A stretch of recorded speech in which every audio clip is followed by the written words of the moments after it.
ఆమె చేసినటువంటి అభియోగాలు ఏ చెల్లెలకు కూడా ఇటువంటి అన్న దొరకకూడదు అని చెప్పి మాట్లాడడం జరిగింది. నేను అడుగుతున్నాను షర్మిలమ్మ గారిని, అమ్మా ఏం తక్కువ చేశాడమ్మా మీ అన్న నీకు? నువ్వేదో మాట్లాడితే విల్లు మా తండ్రి రాసినటువంటి విల్లు అని చెప్తావు.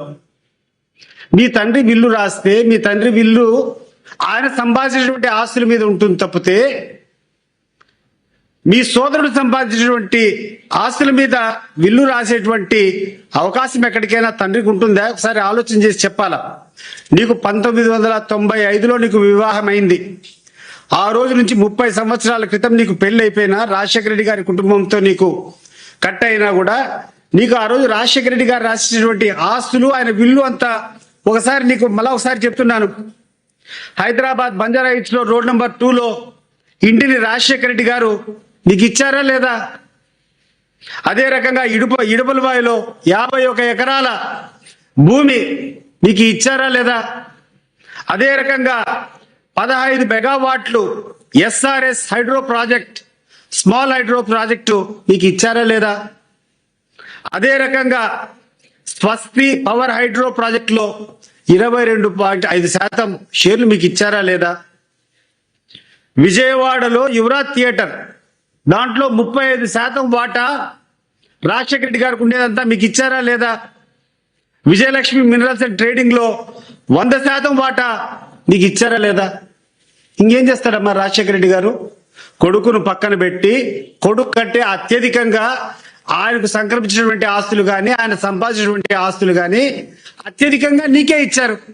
దానికి పాపం జగన్మోహన్ రెడ్డి ఏ రోజు కూడా అబ్జెక్ట్ చేయలే. సరే చెల్లెలకి ఇస్తే ఇవన్నీలే, నేను నా సంపాదన నేను సంపాదించుకుంటా అని చెప్పి ఆయన పెళ్లి అయిన తర్వాత ఆయన కష్టంతో ఆయన యుక్తితో ఆయన మేధస్సుతో ఆయన సంపాదించినటువంటి ఆస్తి నీకు వాటా కావాలని చెప్పి కోరుకుంటున్నావు.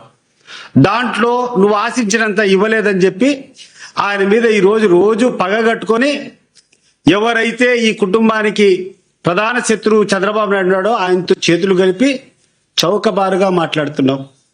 నీకు అర్థం కావడం లేదు తల్లి.